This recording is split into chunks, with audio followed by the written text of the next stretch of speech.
andian Jula mitambas no nanafika ny fokotany ambesisika amin'ny distrikany Ambatoboeny ny favalo ny volana Jolay teo. Ani arivany andro sabotsika ny Alahady tokotoko no raha tsy mahay lera ndesiny dahalo ombinay teto amin'ny Bemakamba ny Berotra. Fa ny sahoragna ny fokon'ologno vandraigny ny lazagna vaovao namonjy zahay amin'ny fagnaragna dianomby. Voalohany aloha nisy omby very taminay teo a Bemakamba. Dia izy very nanaradia ny fokon'olona dia nisy ny tratra, nisy ny mbola sy tratra.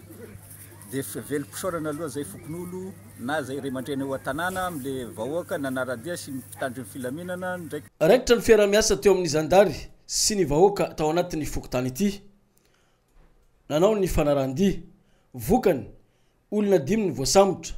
Ny ray amin'izy ireo ilay dahalo isany nandrianjara mivantana tamin'ny fanafihana ity tanàna ity. Valy ireo mpanafika miaraka amin'ny basy moa izy ireo ary dia omby 420 lasan'izy ireo tamin'izany nanapoka basy moa izy ireo soa ihany fa tsy nisy ny ainana fohy na ny naratra. Na eno an'izany ny mpitandro filaminana tao amin'ny poste fixe Ambesisika dia avy hatrany dia nanao ny fanarandia niaraka tamin'ireo fokon'olona.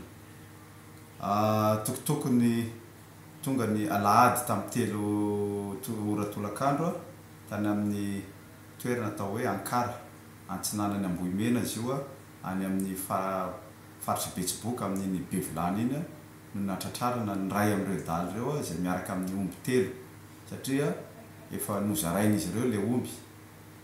Ka somary vitsy ihany moa zany ny gendarme nanao fanarandia dia nisy ny renfort avy any amin'ny brigade Ambondromamy sy ny poste avancé Andranomamy dia vokatrizay moa zany dia tratra ny omby miisa 13 tamin'ireo omby nangalarina ary misy olona 5 no voasambotra.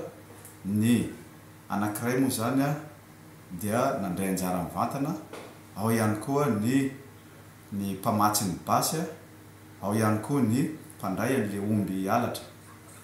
Dia araka io hitantsika io dia nahitana basy anankitelo, ny anankiroa fusil d'essence moa zany calibre 16 izy io ary ny anankiray kosa dia basy pleta vita eto an-toerana izy io izay ampiasain'izy ireo amin'ny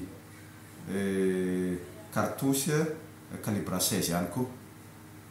Misy ny bala maromaro ireo bala ireo miisa 720 ireo bala nampiasain'izy ireo tamin'io fotoana io. Mihoatra moa zany satria nisy ny fanapohana, nisy ny tifitra nataon'izy ireo fa ny 720 io tratra io. Tsy voasambany akory ny trangano fanafihan-dahalo mitambasy tamin'ny fokotany Besisika ao distrikany Ambatoboeny efa fanitelo ny zao. Nisaotra ny ezaka vitan'ny mpitondram-panjakana ny ben'ny tanàna n'ity commune ity. Ary nisaotra commandant de circonscription régionale gendarmerie Mahajanga ary nisaotra ny commandant groupement sy ny commandant de compagnie Ambatoboeny. No ny antony intelo zay tanànany Berotra agny fokotany Ambesisika agnatin'ny commune didiko ny tafiny dahalo. Tamin'ity fanafihana fanitelo n'ity niara-niasa amin'ny vahoaka ny gendarmerie pirenena zay tariny commandant de compagnie Ambatoboeny.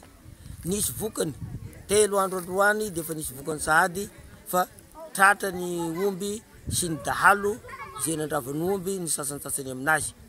Eo anatin'izay dia velom-pisaorana izahay amin'ny ezaka ataon'ny gendarme fanampina ny vahoaka amin'ny fiarovana ny tombotsoanay ato amin'ny tsy fandriam-pahalemana zay misy ato aminay. Nodivety niaraka izany ny ranonantsakainy teo amin'ny fiara-miasa ny vahoaka sy ny mpitandro ny filaminany.